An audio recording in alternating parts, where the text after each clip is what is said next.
స్తోత్రం. ప్రార్థన చేసుకుని వాక్యానికి వెళదాం.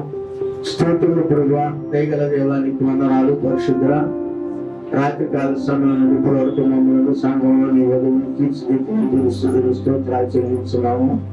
ప్రభువా, నీ కృప చూపి తండ్రి మమ్మలను ఘనమైన నీ నామములకు మేము నీ వధువుగా మమ్మల్ని స్వీకరించండి. నీ రాకడగా మమ్మల్ని సిద్ధపరచండి. ప్రభువా, కృప చూపండి. ఘనమైనటువంటి వాక్యంతో ఆదరించండి. ప్రతి మాట యథార్థమైంది, సత్యమైంది, జీవము కలిగింది ప్రభు. అలాగే నమ్మకు నిమిషాలు నీ శిలో చట్టం వెలుగుపరుచుకుని మాట్లాడి విశ్లేషమైన జీవంతో నడిపించి ప్రభుత్వం ప్రస్తుతమైన యేసుక్రీస్తు ప్రశస్త నామములో ప్రార్థించుకుంటున్నాము. హల్లెలూయా. స్తోత్రం. దేవునికి వాక్యాన్ని మళ్ళా మనం చదువుకుని దేవునికి వర్తమానంలోకి మళ్ళా వెళదాం. మరి 1వ రాజు గ్రంథము 13వ అధ్యాయము. అంతటా దైవజనుడైన ఒకడు యెహోవా చేత సెలవు నుండి యూదా దేశము నుండి బేతేలునకు వచ్చెను. ధూపం వేయుటకై యెరొబాము ఆ బలిపీఠమునొద్దను నిలిచి ఉండగా ఆ దైవజనుడు యెహోవా ఆజ్ఞ చేత బలిపీఠమునకు ఈ మాట ప్రకటన చేసెను. బలిపీఠమా బలిపీఠమా యెహోవా సెలవిచ్చినదేమనగా దావీదు సంతతిలో యోషియాను ఒక శిశువు పుట్టును. నీ మీద ధూపం వేయుటకు ఉన్నత స్థలం యొక్క యాజకులను అతడు నీ మీద అర్పించును. మనుష్య శల్యములను నీ మీద దహనము చేయును. ఈ బలిపీఠము రద్దలైపోయింది. దాని మీద ఉన్న బుద్ధి ఒలికిపోతే చెప్పి ఆ దినమున ఆ ప్రవక్త సూచన ఒకటి ఇచ్చెను. బలిపీఠమును గూర్చి ఆ దైవజనుడు ప్రకటించిన మాట రాజైన యెరొబాము విని బలిపీఠము మీద నుండి చెయ్యి చాపి పట్టుకొనమని చెప్పగా అతడు చాచిన చెయ్యి ఎండిపోయింది. దానిని వెనుకకు తీసుకెళ్ళటకు అతనికి శక్తి లేకపోయింది. మరియు యెహోవా సెలవు ప్రకారం దైవజనుడు ఇచ్చిన సూచన చొప్పున బలిపీఠము బద్దలు కాగా దాని మీద నుండి ఒలికిపోయాను. అప్పుడు రాజు నా చెయ్యి మునుపటి వలె బాగవునట్లు నీ దేవుడైన యెహోవా సముఖమందు నా కొరకు వేడుకొనమని ఆ దైవజనుని బతిమాలు కొనగా దైవజనుడు యెహోవాను బతిమాలు కొనెను. రాజు చెయ్యి మరలా బాగా మునుపటి వలె ఆయన. దేవుని స్తోత్రం. హల్లెలూయా.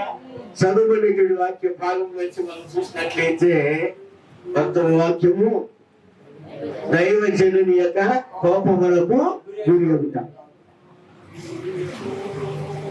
సాధారణంగా మనం అనుకుంటాం మనం ఆర్థిక స్థితిగతి ఉన్నాము, మనం బాగా లక్షాధికారులు, కోటీశ్వరులు, డబ్బు కలవడము, మనకి అది ఉంది ఇది ఉంది, మనకేంటి మంచి ఉద్యోగం ఉంది, లేకపోతే మంచి భార్య ఉంది, మంచి పిల్లలు ఉన్నారు, మంచి చదువులు ఉంది, మంచి మనకేంటి అనుకుంటాం. కానీ నువ్వెంత గొప్పవాడు అయినా దేవుని యొక్క సేవకుడి ముందు నువ్వు చాలా తక్కువ వాడివే. నువ్వెంత గొప్పవాడు అయినా నీకెంతమంది దేవుళ్ళు ఉన్నా, నీకు 3 దేవుళ్ళున్నా, 4 దేవుళ్ళున్నా, 5 దేవుళ్ళున్నా, 10 మంది ఉన్నా సరే, కానీ నిజ సేవకుని యొక్క విషయం ఒక దేవుని యొక్క సేవకుని యొక్క దగ్గర నువ్వు తక్కువగా. ఎందుకంటే నీ యొక్క కుటుంబము ఏ స్థితికి వస్తుందంటే ఎండిపోతుందట. 10 లక్షలు అండి మన ఇంట్లో బ్యాంకులో, ఎందుకు 1 కేజీ బంగారం ఉంది, నాకేంటి అనుకుంటాం మనం. లేకపోతే నాకు 2 ఫ్లాట్లు ఉన్నాయి, నాకు మంచి హౌస్ ఉంది, మంచి ఉద్యోగం ఉంది, నాకేంటి అని. ప్రియమైన దేవుని ప్రియులారా, ఒక్కసారి నీ వాగ్దానాన్ని నీ యొక్క విషయాలు గుర్తు చేసుకో. నీ లక్షలు ఏమవుతాయో నీకు తెలియదు, నీ వెండి బంగారాలు ఏమవుతాయో తెలియదు, నీ రాజు అధికారం ఏమవుతుందో నీకు తెలియదు, నీకున్నటువంటి జ్ఞాన వివేచన ఏమవుతుందో నీకు తెలియదు, నీకున్న సంతానం ఏమవుతుందో నీకు తెలియదు, నీ కుటుంబము క్షేమ దశకి దిగుతుందన్న సంగతి నీకు తెలియకోకుండానే దిగజారిపోతావు. దేవుని స్తోత్రం. ఎందుకని ఎందుకని దేవుని యొక్క ఉగ్రత పెంచబడుతుంది. ఫాస్ట్ గా చెప్తే అయిపోతా దేవుని స్తోత్రం కలిగి యొక్క ఏదో ఫాస్ట్ గా చెప్పాడు అయిపోతా, ఫాస్ట్ గా ఏదో అన్నాడు జరుగుతా అని మనకు సొంత చదువుడు దాన్ని కొద్ది గొప్ప చదువు డిగ్రీ వరకు చదువుతారండి. వాళ్ళ పట్టలేము మనం డిగ్రీ చదివి, వాళ్ళకి సరైన ఉద్యోగము ఉండదు, వాళ్ళకి సరైన విధానము ఉండదు, సరైన మార్గము ఉండదు, వాళ్ళకి తెలియదు. కానీ వాళ్ళకి వస్తుంది నేను చదువుకున్నాను నాకు వెనకాల ప్రాపర్టీ ఉంది. అది ఎక్కడికి దారి తీస్తుందంటే మీ యొక్క మూర్ఖ స్వభావానికి దారి తీస్తుందండి, అతిశయ స్వభావానికి. దేవుని యొక్క ఉగ్రత దించబడినప్పుడు మీ చదువుని మరి దేవుని యొక్క జ్ఞానమును గురించింది ఏది ఉండదండి. అంటున్నాడు రాజు, నేను రాజుని కదా అనుకున్నాడు, అనుకుని గబగబా బలిపీఠం దగ్గరికి వెళ్ళిపోతున్నాడు తోపు వేయడానికి.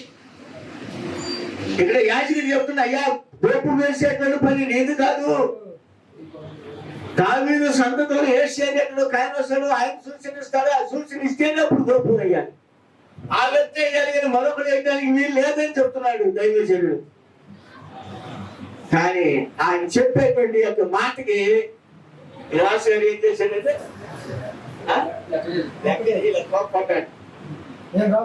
ఏమయ్యా నువ్వెంత, నేను రాజును మనం కూడా అంటాం ఆఫ్టర్ పాస్టర్ గారు ఎంత, నాకు ఎల్లకాలం కూడా అవుతుంది ప్రాపర్టీ.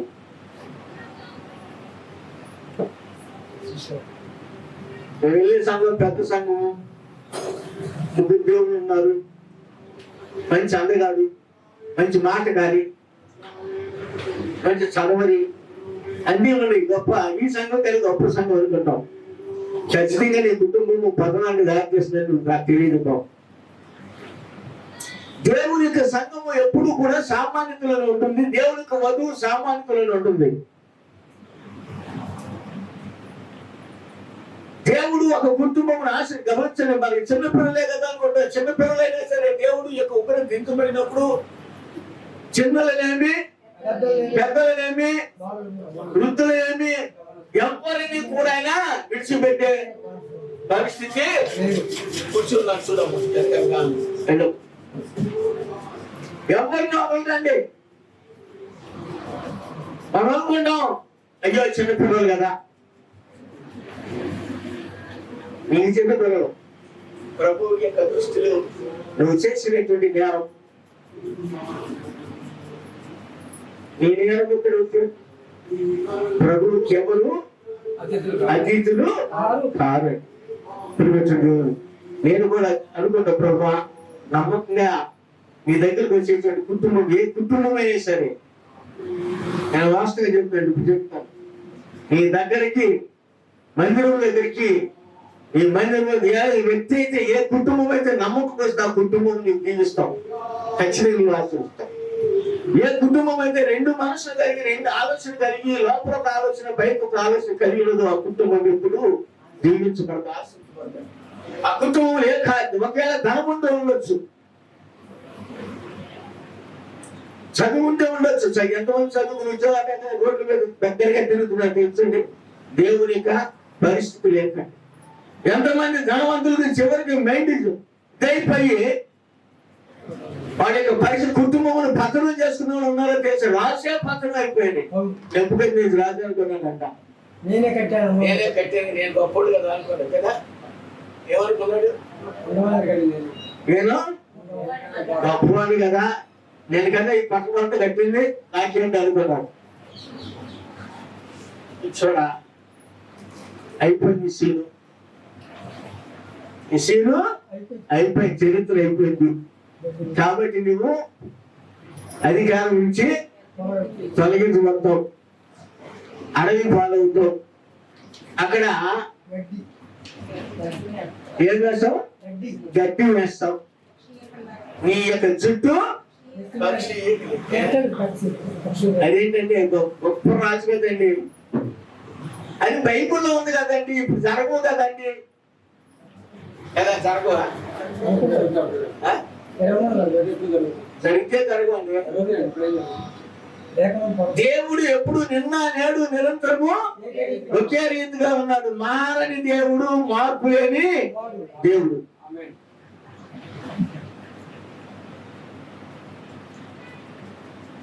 నిజం చెప్తున్నాడండి, వాస్తవం చెప్తున్నా. మన దేవుడు మార్పు లేని దేవుడు, మారని దేవుడు, నిన్న నేడు నిరంతరం ఒకే రీతిగా ఉన్న దేవుడే. కానీ రకరకాలైనటువంటి ఆలోచన కలిగినటువంటి దేవుడు మాత్రము ఆయనే యేసుక్రీస్తు. దేవుని స్తోత్రం.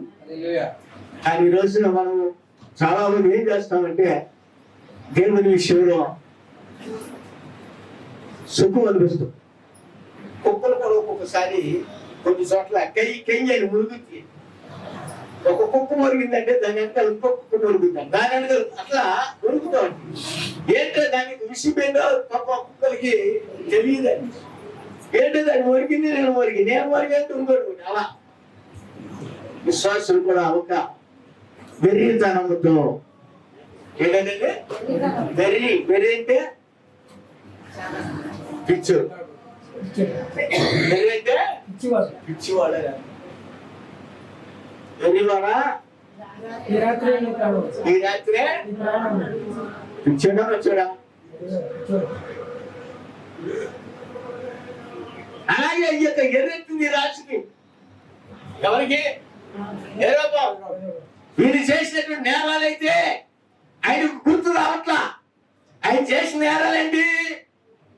బలిపీఠాలను కట్టాడు, సొంత నిర్ణయాలు తీసుకున్నాడు, సొంత ఆలోచనలు కట్టాడు, సొంత విధానాలు తీసుకుని దొప్పగా ఆయన నేను కదా నేను బలిపీఠాలు కట్టించింది, నేను కదా సేవకుని నియమించింది, నేను కదా రాసుని, నేను కదా అనుకున్నాడు. కానీ అది దేవుని యొక్క క్రమము కాదని గ్రహించలేకపోయాడు. ఒకవేళ కరెక్ట్ కాదని చూడండి. 1వ రాజులు 12వ అధ్యాయం ముందుకు వెళ్తాం. 32 ముందు నేను చూపిస్తున్నాను. ప్రియమైన దేవుని పిల్లారా, మళ్ళా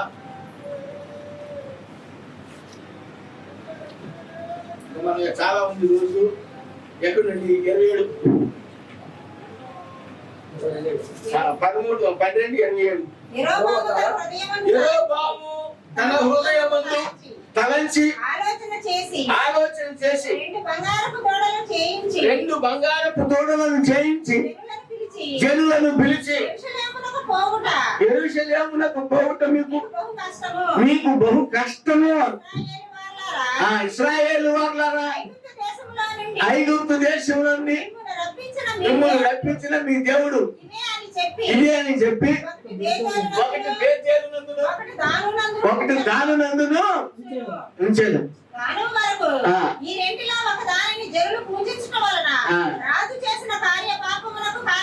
అది ఆయన చేసినప్పుడు పాపం ఏంటి? తన ఇష్టానుసారం చేసినా. ఈ రోజున క్రైస్తవులు కూడా కొత్త సిద్ధాంతాలు, కొత్త ఆచారాలు, కొత్త విధానాలు అనుకున్నట్టు చదువు ఎక్కువ ఏంటంటే 100 మంది అంటే ఓడగొడతాను. చదువు ఎక్కువైనా 100 మందిని ఓడగొడతాం. డబ్బు ఎక్కువైతేనేమో ధనాపేక్ష కాదు, అహంకారం పెరిగిపోతుంది, బాగా పెరిగిపోయి నాకేంటి. అందుకే సొలొమోను గారు అయ్యా నాకు డబ్బు ఎక్కువ అవుతూ తక్కువ అవుతూ ఏ దినానికి ఏది కావాలి నేను చెప్తాను. మన సంఘం చాలా ధనికి సంఘం. అలాంటి చాలా మంది ధనికులేనండి, గొప్పవాడు. కానీ దేవుడి చేతి గొప్ప ఆశీర్వాదాలు. కానీ ఆ యొక్క ఆశీర్వాదాలు మనమే నెమ్మదిగా కట్ చేసుకుంటూ వస్తాం. చెట్టు అంటే కత్తిరించేటప్పుడు ఒకటి మాట చెప్తాను, కూర్చోబెట్టుకోండి. చెట్టు ఒకేసారి నరికేది వేరు, కొమ్మలుగా నరకటం వేరు. అవునా? తెలుసా మీకు? మీరు చెట్టు నరికి వచ్చామండి, ముందు ఏం చేస్తారో తెలుసా? ఆ చెట్టుకున్న భారాన్ని నరుక్కుంటూ వస్తారు. ఒక్కొక్క కోణంతో ఒక్కొక్క విధానంతో ఒక్కొక్క కొమ్మని నరుక్కుంటూ వచ్చేటప్పుడు చెట్టు తేలిక ఉంది. అప్పుడు ఆ చెట్టుని అలాగే జీవితంలో దేవుడిచ్చే ఆశీర్వాదాలు మనం ఏం చేస్తాడు, ఒక్కొక్క విధానంలో నరుక్కుంటూ పోతుంటాడు. ఒక్కొక్క ఆశీర్వాదం ఒక్కొక్క బ్లెస్సింగ్ తీసేస్తాడు. అది మన కుమారుల ద్వారా జరుగుతుందో, మన కుమార్తెల ద్వారా జరుగుతుందో, మన ద్వారా జరుగుతుందో, ఏ విధంగా జరుగుతుందో నీకు తెలియదు. ఇక్కడ ఇప్పుడు యెరొబాము రాజు చేసినటువంటి చేష్ట అలాంటివే. యెరొబాముకి 10 గోత్రాలు ఇచ్చాడు, రెహబాముకు 2 గోత్రాలు ఇచ్చాడు. ఇచ్చిన తర్వాత ఈ 10 గోత్రాలకి రాజు అయ్యేటప్పటికి యెరొబాము నెత్తి మీదకి ఏమొచ్చింది? ఏమొచ్చిందండి? అహంకారం వచ్చింది. గర్వం. 10 గోత్రాలు రాజు కదా, ఏది చెప్పి 10 గోత్రాలు ఉంటాయి కదా అనుకున్నాడు. అనుకుని మళ్ళా ఎక్కడ రాజ్యం చీలిపోతారని ఏం చేశాడంటే 2 బంగారపు దూడల్ని చేయించి ఒకటి బేతేల్లో పెట్టి ఒకటి దానిలో పెట్టాడు. అసలు బేతేల్లో ఉన్న దేవుడు ఎవరు పెట్టారు? మొట్టమొదటి బేతేలు అంటే యాకోబు బేతేలు. ఈ రోజున చాలా మంది తన సొంత నిర్ణయంతో, సొంత ఆలోచనతో శనివారం వారికి ఇక్కడ వెళ్తున్నాగా, బుధవారం వెళ్తుంటే ఆదివారం మన ఇష్టం అనుకుంటాం.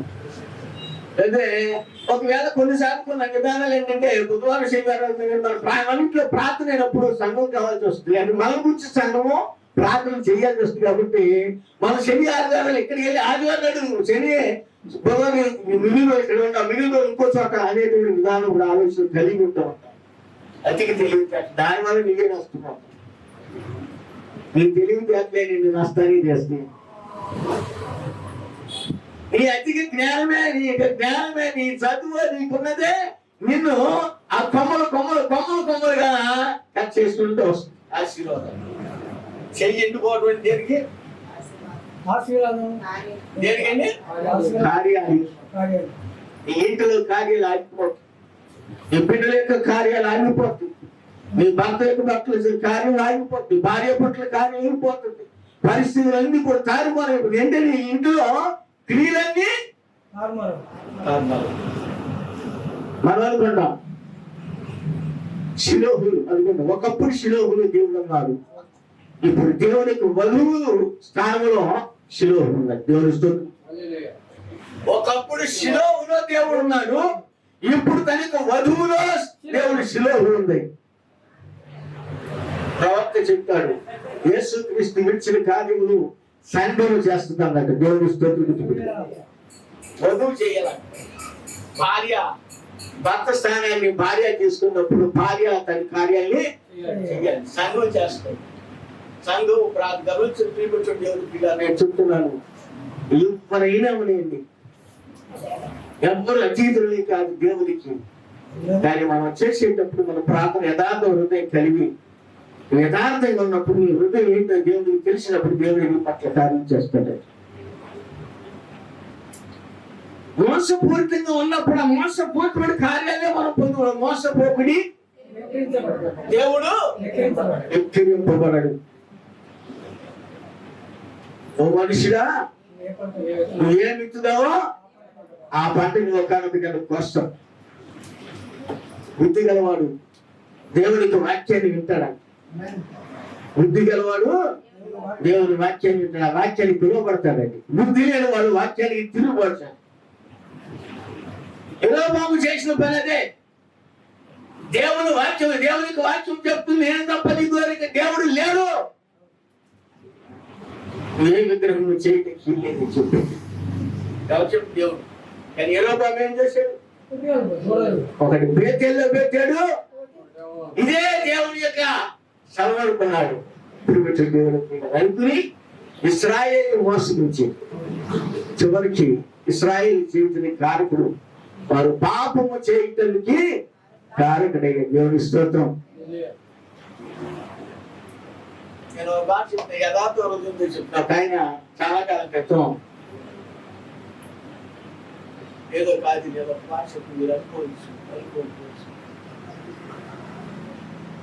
అయ్యా నాకు ఉద్యోగం లేదండి పాస్టర్ గారు.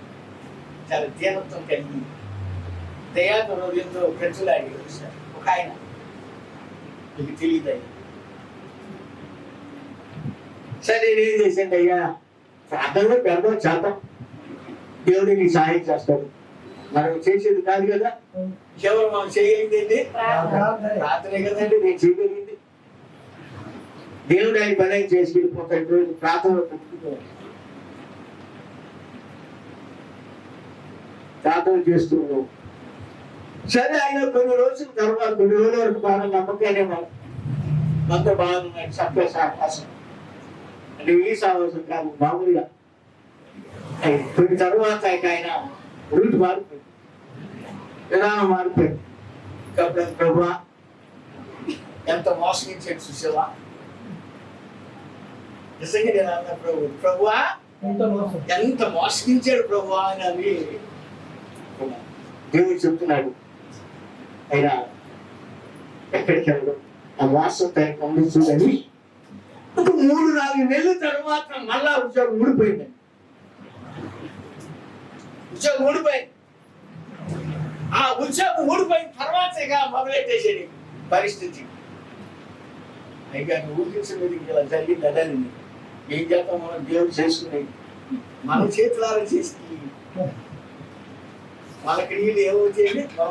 మోసపోకుడి దేవుడు ఏదో ఒక దినాన్న జీవనం జీవనం రూపే చేస్తాడా. బైబిల్ గ్రంథంలో ఉందో మీకు తెలుసా, ఆదాము అవ్వలు పాపము చేస్తే దేవుడు ఎక్కడ చెప్పించాడు, భూమికి చెప్పించాడు. పాపము చేసింది వాళ్ళు, భూమి చెప్పించబడింది. అప్పటి వరకు వారు సుఖమైన జీవితం జీవించారు, దేవుడితో సహవాసం కలిగి ఉన్నారు, చక్కటి అనుబంధంతో ఉన్నటువంటి కుటుంబము. చివరికి వారు కష్టపడి ఆ చెమట వచ్చి వారి చెమట నేల మీద పడి వారు కష్టాలు.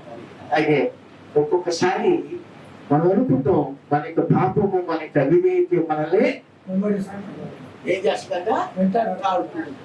ఏలి అంటాడు, నీవు నాకు దొరకటం కాదు, దేవుడే నిన్ను నాకు ఏర్పాటు చేసే, నీ పాపమే నిన్ను పట్టుకొని అన్నాడు. నీ పాపమే నిన్ను పట్టుకున్నదే. ఒక్కసారి మన యొక్క పాపములే మనల్ని వెంటాడుతూ ఉంటాయి. అవి నీతో పోదు, అవి నీతో పోదు, అది నీ సంతానంతో నడుస్తూ ఉండదండి. కాబట్టి ప్రియమైనటువంటి దేవుని పిల్లలు, ఒక్కొక్కసారి మనం అనుకుంటాం మనకేంటి, మనం పర్వాలేదు అనేటువంటి విధానానికి మనం వెళుతూ ఉంటాం. తీర్పు ఇక్కడ యెరొబాము యొక్క జీవితంలో జరిగిపోయిందంటాం. చూడండి, ఇక్కడ ఒక మాట చెప్తున్నాను. చూడండి, సంఖ్యాకాండంలో 32వ అధ్యాయంలో లాస్ట్ కింద ఫుట్నోట్లు ఏముంది చూడండి ఒకసారి. 23వ వచనం చదివి కింద సంఖ్యాకాండము 32వ అధ్యాయము 23లో మీరు అట్లు చేయలేదా యెహోవా దృష్టికి పాపం చేసిన వారొకరు కనుక మీ పాపం మిమ్మల్ని పట్టుకొనును. ఏంటంటే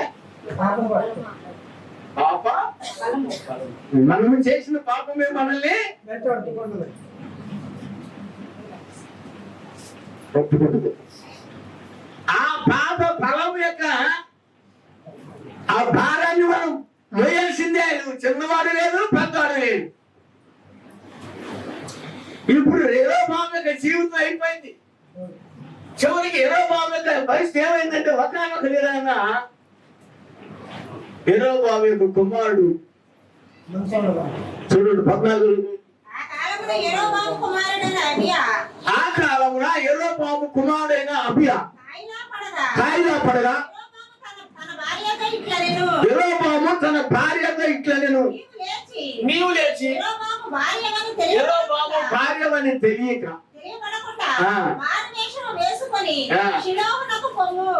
ఎక్కడికి ఇప్పుడు షిలోహు దేవుని యొక్క మందిరం ఆ కాలంలో చెప్పే మీకు మాట చెప్పా.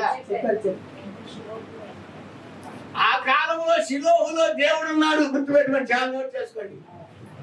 ఈ కాలంలో దేవుడు సంఘంలో ఉన్నాడు. దేవుని స్తోత్రం. దేవుడు తన వధువులో ఉన్నాడు ఈ కాలంలో. నువ్వు సంఘాన్ని మోసం చేసి నువ్వేం చేస్తావు? దేవుని మోసం చేసి నువ్వేమైపోతావు? నీ కుటుంబం ఏమైపోతుంది? దేవుని విషయంలో నువ్వు మారువేషం వేసినటువంటి మాత్రం పరిస్థితుల్లో దేవునికి సేవకుడికి తెలుసుదా? ఎవరికి తెలుసుదండి? గుడ్డోడు కదా సేవకుడు. పాస్టర్ గారు గుడ్డోడు కదండి. రాత్రి చెప్పాం పాస్టర్ గారు గుడ్డోడు కదా. చదవండి. ఈ జనుల మీద నేను రాజు నమ్ముదునని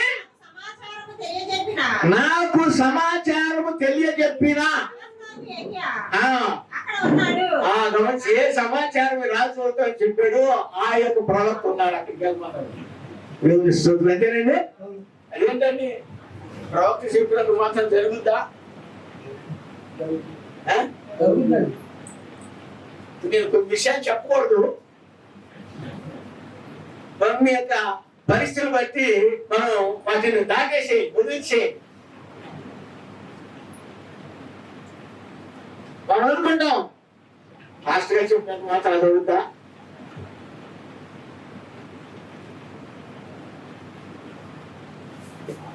అవుద్దా? అవును కదా. ఏమండి అవుద్దా? అవుద్దని వాళ్ళు ఎంతమంది అండి? అవుద్దా?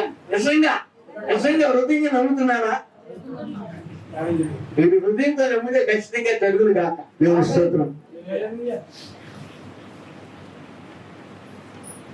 నమ్మకపోతే జరగకుండదు కాక. అంతే.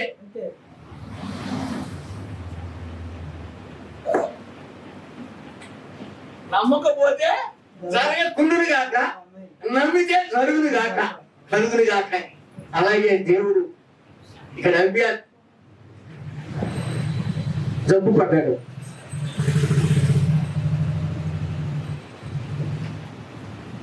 జబ్బు పడినప్పుడు ఏమైందంటే రాజానికి ఏదో బాబు తను భార్య అనిపించాడు. అమ్మాయి ఇంట్లో నువ్వు ఎలా వెళ్ళాలి? నువ్వు రాజు గారి భార్య అని తెలియకుండా ఉండటానికి నువ్వు మారు వేషం వేసుకుని ఏ యొక్క ప్రవక్త అయితే, ఏ సేవకుడైతే, ఏ దైవజనుడు అయితే నాకు నువ్వు రాజు అవుతావు నాకు చెప్పి వాగ్దానం చేసేది సెలవిచ్చాడు ఆయన దగ్గరికి. కాబట్టి నువ్వు 10 రొట్టెలను అప్పములను ఒక బుడ్డి తేనెను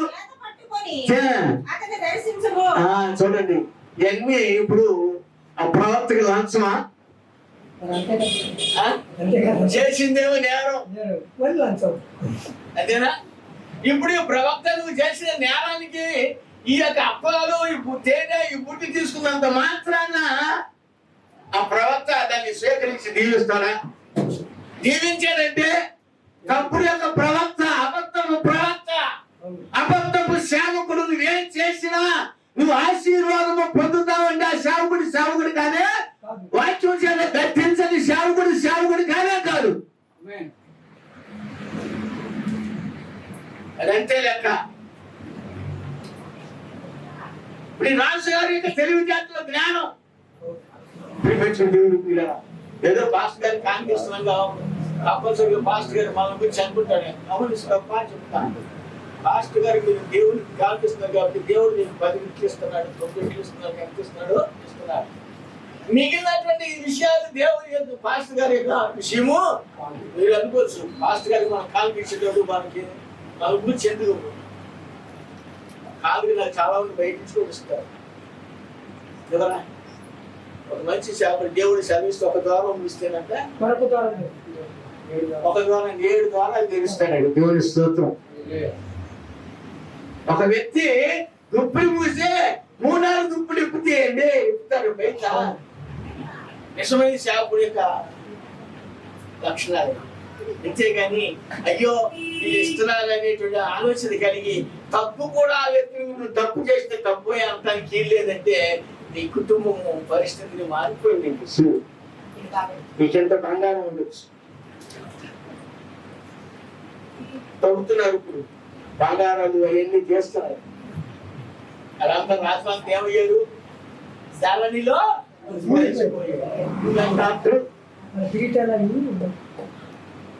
పురావస్తు శాఖ వాడు తవ్వుతున్నారండి.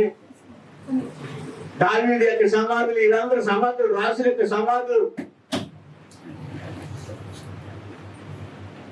రాసుల యొక్క సమాధులు వీళ్ళందరూ తవ్వుతుంటే వాళ్ళ దగ్గర ఉన్నటువంటి వస్త్రాలు, వైద్యులు ఎన్ని బయటకు వస్తున్నాయండి. వాళ్ళకన్నా గొప్ప మనం, గొప్పవాళ్ళము. అప్పుడు మనం ఎంతండి, మా ఉంటే ఒక 1 కేజీ బంగారం ఉంటుంది, ఒక 3 బ్లాట్లు ఉంటాయి, ఒక మంచి ఉద్యోగం ఉంటుంది. లేక చదువు ఉంటే చదువు కొద్దిగా ఉంటుంది. అది ఎంత కాలం చదువుకి ఈరోజు ఏం చెప్పాను నేను, దేవుడు నీకు ఇచ్చినటువంటి జ్ఞానాన్ని తీసుకుంటూ నువ్వు మెట్లు ఎక్కేస్తావు. చదువుకున్న వాడు ఎంతమంది, నేను ఒక మాట చెప్తున్నా, ఒక పాస్టర్ గారి కుమారుడు ఎంఏ చేశారు. అబద్ధం చెప్పట్లేదండి, నేను అబద్ధం చెప్పట్లా, వాస్తవం చెప్పి ఒక పాస్టర్ గారి కుమారుడు ఎంఏ చేశాడండి.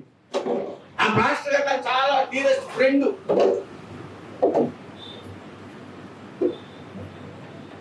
ఎవరికి తెలుసు ఆ వ్యక్తి? తెలుసు ఎవరికైనా? ఎవరైనా చూసారా?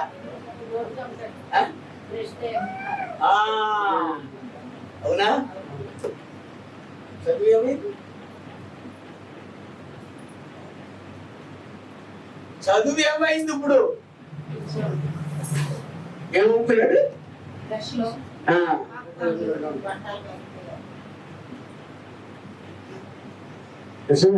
అబద్ధం చెప్పలేదు. చదువుందిగా, ఒక ఆస్తి మీకు తెలియదు, నాకు తెలుసు. ఒక ఇల్లు ఉంది, ఇల్లు కూడా ఏ కాకపోతే శిథిలం అయిపోయింది. ఒక చోట ఫ్లాట్ సరిపోతుంది, ఫ్లాట్ ఇంకొకటి ఆక్రమించి తీసుకున్నాను.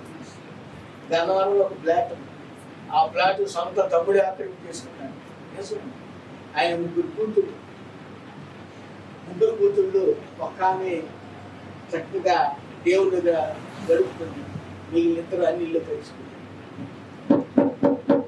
అన్ని వివాహం చేసుకుంటారు. కుటుంబం ఏమైంది?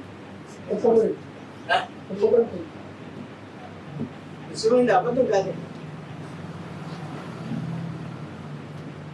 ఏమైంది? మన కాళ్ళ ముందు, నా కాళ్ళ ముందు. ఆఫ్టర్ నువ్వెంత, ఆఫ్టర్ మనం ఎంత? చదువుకునే వారికి ఇక్కడ, చదువు వారికి ఇక్కడ, లేకపోతే పెళ్లిళ్ళు అయ్యేవారికి ఇట్లా మనం ఒక, ఎందుకంటే తక్కువ సంఘం బట్టి ప్రార్థన చేస్తారు, 9 చేస్తారు అనుకుంటాం 10వ వాడిగా. కానీ తర్వాత నీ స్థితి మారేటప్పుడు నువ్వేం చేస్తావంటే, నీ మోసములకు హృదయముతో నువ్వు పాపములకు, అది చివరికి అది నిన్నేం చేస్తుందంటే నీ పాపమే నిన్ను వెంటాడుతుంది. ఇంకేమీ చేయనాల్సి. షిలోహు, ఇప్పుడు షిలోహు ఎక్కడ ఉందంటే ఆయనకు వధువులో ఉంది. షిలోహు ఆయనకి సంఘమై ఉంది. ఆ సంఘములో ఇప్పుడు జరిగేటువంటి విషయం ఇప్పుడు చెప్తున్నాడు. నువ్వు అప్పాలను తీసుకొని, తేనెని తీసుకుని, తేనె తీసుకుని ఆ గుడ్డిగా ప్రవక్త దగ్గరికి వెళ్ళమన్నాడండి. అన్నాడండి. చదవండి. బిడ్డ ఏమగును అతను నీకు తెలియజేయనని చెప్పగా లేచి షిలోహునకు పోయి అహియా ఇంటికి వచ్చెను. అహియా వృద్ధాప్యము చేత కండ్లు కానరాని వాడై ఉండెను. చాలండి, చదువు. అయ్యా ఇంటికి వచ్చేసింది, వేషం మార్చింది, వేషంతో పాటు భాష మారిపోద్ది. ఆమె చేతిలో ఉన్నటువంటి ఆయనకి కానుకలు తీసుకొచ్చేసింది, అప్పాలు ఒప్పడాలు ఇవన్నీ తీసుకొచ్చేసింది. తీసుకొచ్చి చక్కగా ఎక్కడికి వచ్చేసింది? ప్రవక్త వృద్ధుడైపోయాడు. ప్రవక్త వృద్ధువారు అయ్యాడు. ప్రవక్త కనిపించట్లేదు. ప్రవక్త చూడండి, అంతేనా? ఆయన గుడ్డోడు కదా, నువ్వు మారువేషం వేసుకెళ్ళి ఏమీ తెలియదు అనుకోండి, అంతేనా? పాస్టర్ గారు గుడ్డోడు కదా, ఆయనకేం తెలియదు కదా, మనం ఏం చెప్పినా ఏం చేసినా ఆయనకేం తెలియదు కదా. నీకన్నా ముందు పాస్టర్ గారికి తెలుసుకోండి. దేవుడు తన సేవకులకు తెలియచేయకుండా ఏది రాసి ఉంటాడు.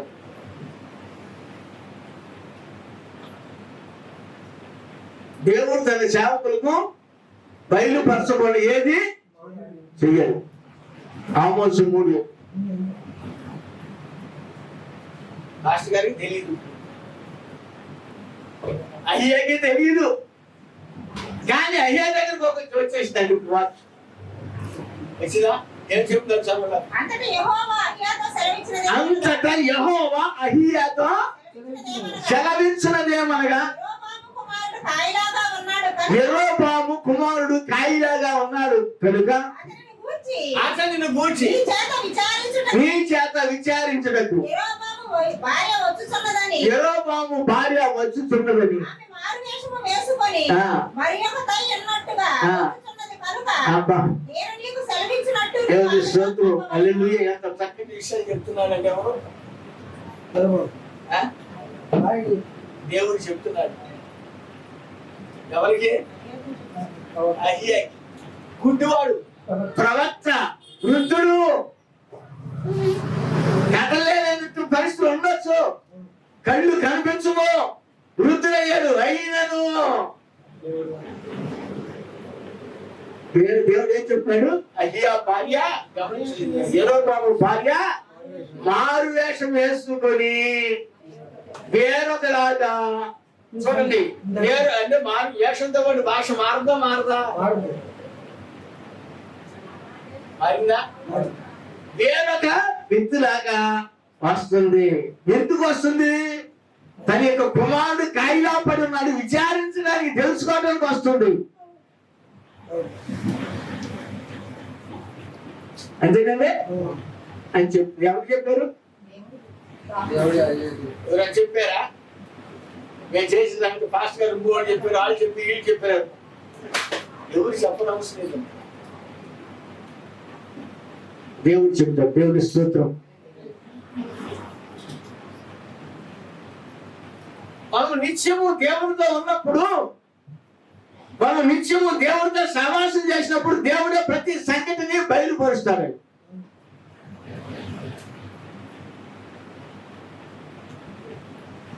నేను డబ్బు కొరకు సేవకుడు రాలేదండి. దేవుని స్తోత్రం కలుగును గాక. డబ్బు కొరకు సేవకుడు రాలా. దేవునికి పరిచర్య దేవుడు పిలిచాడు, నేను చేస్తున్నాను, దాని కొరకు నేను సేవ, అంతేగాని డబ్బు కొరకు నేను సేవ. డబ్బు కొరకు చేస్తే నేను కూడా చర్చ్ ఆఫ్ క్రైస్ట్ నాకు స్పాన్సర్ చాలా వచ్చి మంచి సీనియర్ అంటే నాకు 60 సంవత్సరాలు ఇప్పుడు, అంటే 30 సంవత్సరాల క్రితం ఉన్నప్పుడు ఎంత సీనియర్ అయిపోయి ఇప్పుడు నాతో ఇద్దరు ఉన్నారు ఇక్కడ, కట్టుబడి ఇంకొక ఆయన ఉన్నారు, భార్య తెలుసండి. సమకాలిక ఒకే చోట ఆయన నేను ఒకటే, అది విశేషం అంతా కూడా. కానీ దేవుడు నాతో సరిగ్గా మాట్లాడినప్పుడు, అయ్యా నేను స్పాన్సర్ దేవుడు అని పోషిస్తాను. దేవుడు నాకేది ఇస్తే అదే. దేవుడు దేవుడు పిల్లాలి. దేవుడు నాకు ఏది ఇస్తే అదేనండి. గత వారం నేను ఊహించిన విధంగా దేవుడు గొప్ప కార్యం చేశాడు. కన్యస్త్రీ కాదు కనిపించిన డేవిడ్ సంవత్సరం వేరియన్స్ వచ్చినప్పుడల్లా దశభావం చేస్తాం. ఈ సంవత్సరం 18,000 దశభావం.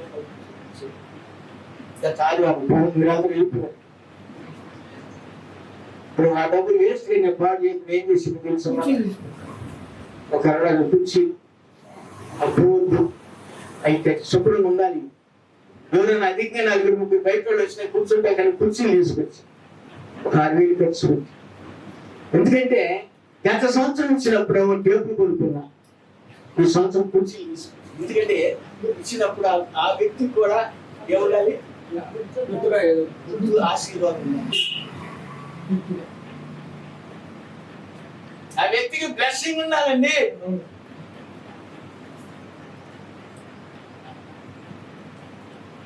నిజమండి. హృదయపూర్వకంగా మనం చేసినప్పుడు మనం దేవునికి పరిచయం చేసిన దేవుడిని ఇప్పుడు వస్తువులు ఒక పూట ఉంచుతారు, రెండో పూట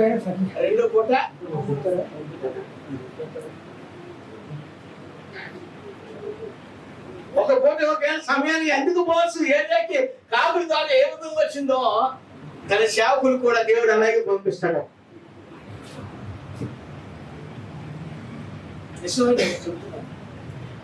దేవుడి సేవకుడికి సేవకిచ్చి సేవకిచ్చి ఒక ఆమె ఏం చేసిందంటే మైక్ ఇచ్చిందంట ఒక సంఘం. ఎక్కడ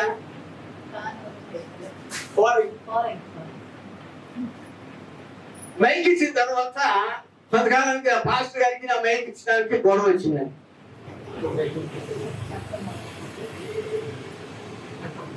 చూసారా? చెప్పారా? చెప్పేది గుర్తుందా? వాళ్ళు వాళ్ళిద్దరికి గొడవ వచ్చిందా?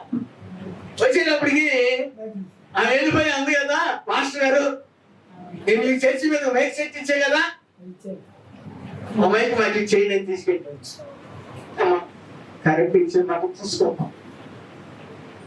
మాస్టర్ గారు ఏమన్నా తీసుకోమ్మా, మంచిదాన్ని ఇచ్చే ఉంటే తీసుకోమ్మా, దేవుడిని దీవిస్తాను. ఇంతగా మరి ఏముంది ఇక.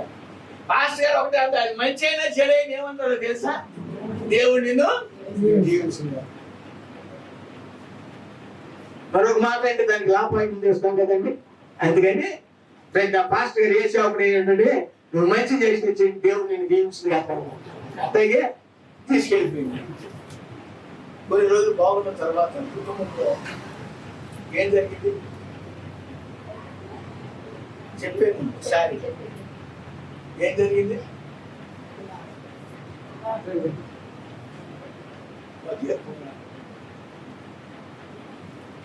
నిజమండి. ఆమె ఇచ్చింది మా ఇస్తే ఒక అప్పుట్లో ఖరీదు ఒక 5,000 అటు వేసుకో, లేదా 4,000 అంతే ఉంటుంది. అక్కడ నుంచి అప్పు ఏం కోల్పోయింది? వస్తుందా? వాళ్ళు వస్తారా? ఈరోజు చాలా మంది అలాంటి స్వభావ లక్షణాలు కలిగిన వారు ఉంటూ ఉంటారు. ప్రతి కాలంలో కూడా జరుగుతూ ఉంటుంది. దేవునికి ఇచ్చే ఆ కుటుంబము దేవునికి బిడ్డలు ఇప్పుడు కూడా దీవించబడతాం. దేవుని స్తుతించుకుంటూ. అందుకని ఈ యొక్క అభిజాయక స్థితి ఏమైందంటే చెప్పేసాడు ప్రవక్త, అయ్యా నీ దగ్గరికి ఒక ఆమె మారు వేషం వేసుకుని వస్తుంది కాబట్టి నీవు ఆమెకి ఈ విధంగా చదవండి. అంతలో అహియా ద్వారం లోపలికి వచ్చు ఆమె కాలి చప్పుడు విని అంతలో అహియా ద్వారం లోపలికి కాలి చప్పుడు విని ఆమెతో ఇట్లా నేను యెరోబాము భార్య లోపలికి రమ్ము. మా రామ్మ పర్వాలేదు అంతేనా? నువ్వు వేషము వేసుమని వచ్చుట ఎలా? కఠినమైన మాటలు నీకు చెప్పవలనని నేను దేవుడు నాకు సెలవించాడు. నీకు కఠినమైన విషయాలు చెప్పాలని దేవుడు నాకు సెలవించేసాడు.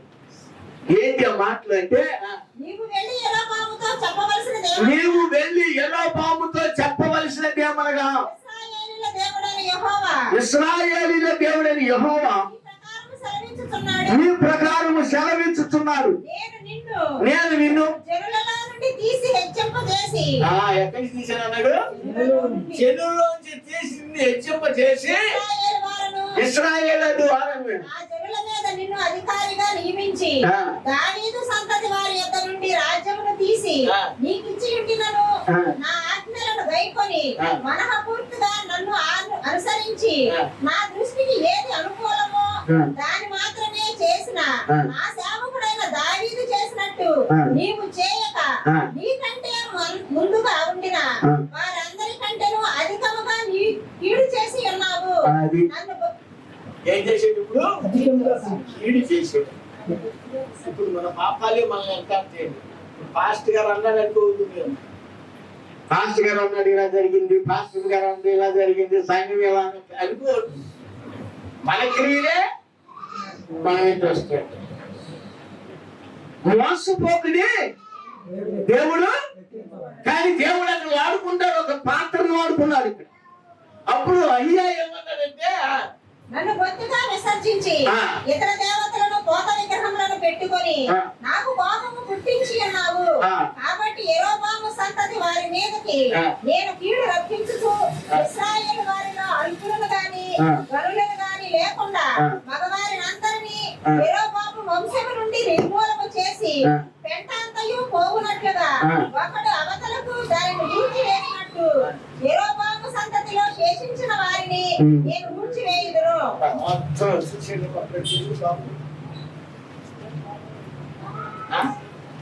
చేసిన ఎంతమంది? చెరిపేది ఒక్కడే. సంఘాన్ని చెరిపేది ఒక్కడే, లేక కుటుంబాన్ని చెరిపేది ఒక్కడే, జీవితాన్ని పాటి ఒక్కటే, ఒక ఆలోచనే. కానీ ఎంత కోల్పోయాడు? ఇక సంతతిలో ఉందా? సంతతులు కాకుండా నీవు పట్టణమందు యెరోబాము సంబంధులలో మరణమగు వారిని కుక్కలు తినును, బయట భూమిలో మరణమగు వారిని ఆకాశ పక్షులు తినును. యెహోవా మాట ఇచ్చి ఉన్నాడు. కాబట్టి నీవు లేచి నీ ఇంటికి పొమ్ము. నీ పాదములు పట్టణంలో ప్రవేశించినప్పుడే నీ బిడ్డ చనిపోవును. అది అయిపోయింది.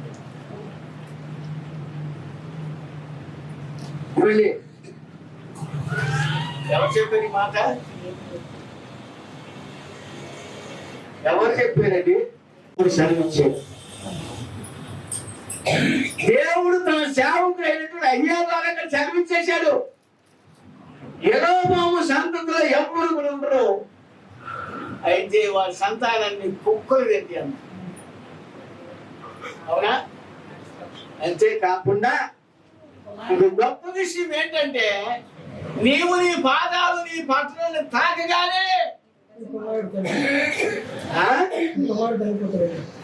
నీవు నీ పట్టణాన్ని తాకానే నీ కుమారుడు చనిపోను. మామూలు విషయం కాదు. ఏది గొప్ప విషయం?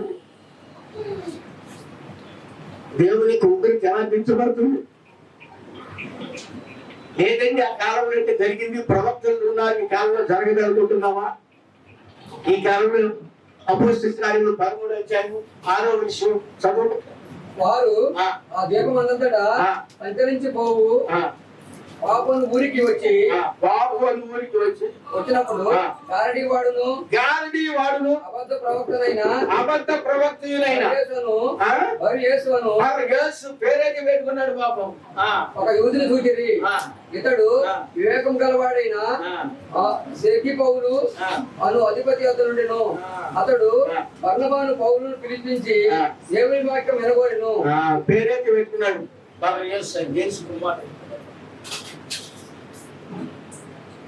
కానీ అతని యొక్క స్వభావం ఏంటి? గాంధీ పేరు పెట్టుకున్నట్టు మాత్రమే కాదు, పేరు పెట్టుకుంటాం, మంచి మంచి పేర్లు పెట్టుకుంటాం, బైబిల్లో మంచి పేర్లు పెట్టుకుంటాం.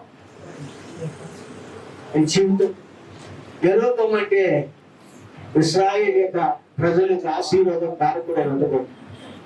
నిఘంటు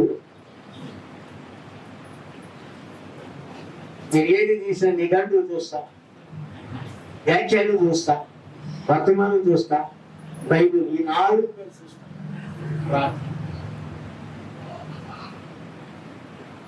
మనం ఒక విషయం తీసుకున్నామంటే ఎక్కడి నుంచి తెలుసండి? మొదటి నుండి తీయాలి, ఏరులోంచి తీయాలి.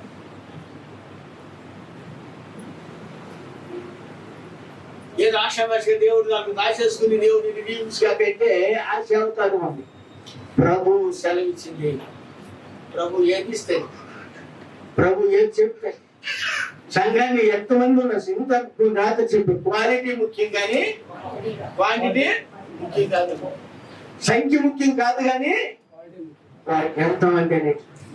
ఎక్కడైతే నా నామం మన ఇద్దరు లేక ముగ్గురు ఉంటారో వారితో సరించింది. చిన్నమంద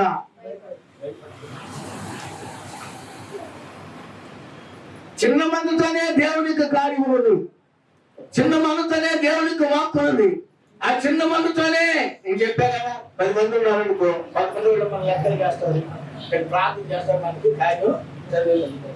ఆ కార్యం జరిగిన తర్వాత ఇది చిన్న సంఘం 10 మందే కదా కాబట్టి 50 మంది ఉన్న సంఘం చూసుకుంటాం, 100 మంది ఉన్న సంఘం చూసుకుంటాం. ఎందుకంటే మనకి కార్యాలు తగ్గిపోయింది కదా. వివాహము, ఉద్యోగము, లేక మన పిల్లల చదువులకు, లేక మన నాటి సమస్యలు, ఆరోగ్య పరంగానో కుటుంబ పరంగానో చక్కబడిపోతాయి కదా. ఆపైనప్పుడేమో సంఘం మీద ఆధారపడతాం, డిపెండ్ అవుతాం, పాస్టర్ గారి మీద, సంఘం మీద. ఆపైన తర్వాత మనం ఈడ్స్ యొక్క తండ్రి తరుగుతామంటాడు. యేసు తీసుకున్నట్ల ఇస్కరియోతు తను గొప్పవాడయ్యేంత వరకు యేసుని వెంబడించాడు.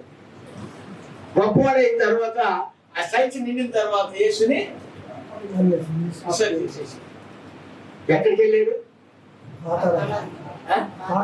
కుటుంబం ఉందా? ఏమన్నా కుటుంబం ఉందా? లేదు. అలాగే ఈరోజు చాలా మంది క్రైస్తవులు విశ్వాసం అదే నేర్చుకుంటాం. ఎందుకంటే మనం నేర్చుకున్న బోధ అలాంటిది. మనం నేర్చుకున్న ప్రార్థన జీవితం, మార్పు మనసు లేని జీవితం, పశ్చాత్తాపం లేని జీవితం, దేవునికి లోబడే స్వభావం లేని జీవితం, దేవునికి వాక్యం ఏమి సెలవుస్తుందో గ్రహించేటువంటి లేని జీవితం, గ్రహింపు లేని క్రైస్తవ జీవితం. కాబట్టి మనకు వాక్య సంబంధం లేదు. మారు మనసు కలిగినటువంటి యథార్థుడు, మారు మనసు కలిగినటువంటి ఒక పార్టీ చాలా సిద్ధంగా దేవుని స్తోత్రం. ఆ ఒక్క విత్తనం అంటాడు, ఒక్క విత్తనం ఫలించి అభివృద్ధి పొందుతుంది అంటాడు. కాబట్టి ప్రియమైన దేవుని పిల్లరా, ఇక బర్ర యేసు అనేటువంటి వ్యక్తి గాంధీ వాడు ఏం చేసాడు చదవండి. అయితే ఇనుమ అధిపతిని విశ్వాసం నుండి తొలగింపవలెనని ప్రయత్నం చేసిరా. వారిని ఎదిరించెను. ఎలుమా అను పేరునకు గారడీ వాడని అర్థం. అందుకు పౌలు అనబడిన పౌలు పరిశుద్ధాత్మతో నిండిన వాడై అతన్ని తేరి చూచి సమస్త కపటముతోను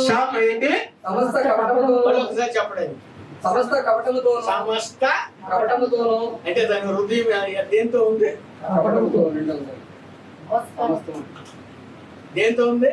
కపటముతో నిండి ఉంది. సమస్త కపటంతో హృదయం దానంతా కూడా కపటంతో నిండిపోయినాడు. పేరేమో యేసు కుమారుని పెట్టుకున్నాం. పేరేమో మంచి పేరే, క్రైస్తవ పేరే. పేరేమో దేవుని యొక్క నామం కలిగిన పేరులే. కానీ జీవితం కాడికి వచ్చేటప్పటికి ఏం కలిగి ఉన్నాడు? సమస్త కపటంతో నిండిపోయాడు. ఒకసారి క్రైస్తవులు ఏ స్థితిలో ఉన్నా ఎలా ఉంటుంది? యెరోబామునేమో ఎక్కడికి తీసి నాశనం చేశాడు. కోపం చేసిన తర్వాత యెరోబాము లెవెల్ పొజిషన్ మారిపోయింది. నేను చేసేది రాసు కదా తన ఇష్టాన్ని ప్రవర్తన కలిగి ఉన్నాడు. బేతేలు కానీ దాన్ని బేతేలు పెట్టించాడు. తన ఇష్టాచారం రూల్స్ దగ్గర అన్ని పెట్టించాడు. సేవకులు కానీ సేవకుల్ని ఏర్పాటు చేసుకున్నాడు. దేవునికి పిలుపు లేనటువంటి ఏర్పాటు చేసుకున్నాడు. తను చేసి పిలుపు అది దేవుని యొక్క పాపం. ఇక్కడికి వచ్చేటప్పటికేమో పేరు మంచి పేరు పెట్టుకున్నాడు బర్రయేసు అని. గాంధీ వాడు అతను చూసేదేమో సంస్థ కపటంతో నిండిపోయినటువంటి వ్యక్తి ఎలా ఆలోచించగలిగింది? క్రైస్తవులు లేరామంటారా? ప్రతి కాలంలోనూ కపట సహోదరులు ఉన్నారంటాడు పౌలు గారు. కపట సహోదరులు ఆపదల్లో చిక్కుకున్నా. కపట సహోదరుల వలనైనా ఆపదల్లో నేను చిక్కుకున్నా. పౌలు గారికి సాక్ష్యం ఉంది. మాట్లాడలేదు. ఇప్పుడు ఈ వ్యక్తి పేరు పెట్టుకున్నాడు, పరిస్థితి బాగుంది. చివరికి ప్రభుత్వం మాట్లాడుతున్నాడు. సమస్త దుర్మార్గముతోను సమస్త దుర్మార్గముతోను నిండినవాడా అపవాది కుమారుడా కుమారుడా గమనించండి, చక్కటి విషయం చెప్పేస్తారు. ఎవరన్నా అపవాది కుమారుడా. ఎవరు కుమారుడు? అపవాది పేరేంటి? సర్వేశ్వరుడు. తను ఎవరు కుమారుడు? అపవాది కుమారుడు. ఏమైంది? సమస్త నీతికి విరోధి నీవు ప్రభు యొక్క మార్గము తిన్నని మార్గమును చెడగొట్టడం మానవా అది చెప్తున్నాడు. అయ్యా పరేసు సమస్య కపటంతో నిండినవాడా, దుర్మార్గంతో నిండినటువంటి వ్యక్తి నువ్వు, సమస్త నీతికి విరోధి, నీతిని విరోధంగా చేసేటువంటి వ్యక్తి నువ్వు, దేవునికి కార్యాలను చెడగొట్టడము మానవా. ఇదిగో ఇదిగో ప్రభు యొక్క హస్తం నీ మీద తన చెయ్యి నీ మీద ఎత్తి ఉన్నాడు. నీవు కొంతకాలము వృద్ధి వాడే పొమ్మన్నాడు. దేవుని స్తోత్రం. అయిపోయిందా? ఏమయ్యేదండి?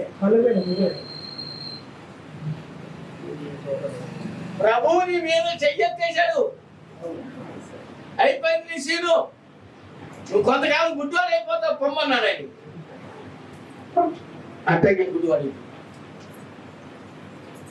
క్రైస్తవ జీవితం ఏ పరిస్థితిలో ఉంటుంది అంటే సరైన మారు మనసు లేని జీవితం, విశ్వాసం లేని జీవితం, మారు మనసు లేదు, ఒప్పుకోటు లేదు, పశ్చాత్తాపం ఉండదు, వాక్యానికి లోపడం, దేవునికి భయపడం, వాక్యానికి దేవునికి వాక్యం ప్రతి కాలంలో కూడా దేవుని యొక్క కార్యాలను మనం పెట్టుకుంటూ ప్రతి కాలంలో కూడా దేవుడు తన సేవకుల ద్వారా హెచ్చరిక చేస్తాడు, ఆశీర్వాదాలు ఉంటా ఉంటాయి. ఆ కాలమే కాదు, ఈ కాలంలో కూడా. కాబట్టి ఈ మధ్యాహ్న కాల సమయంలో సౌలు రాజుకు ఒకటి చెప్తున్నాడు. సమూయేలు హెచ్చరిక చేస్తాడు. సౌలు నేను చేసినటువంటి పని దేవునికి విరోధమైంది, కాబట్టి నీ యొక్క కార్యాలు నీ ఎత్తు నుండి నీ రాజ్యము చేసుకుంటుంది.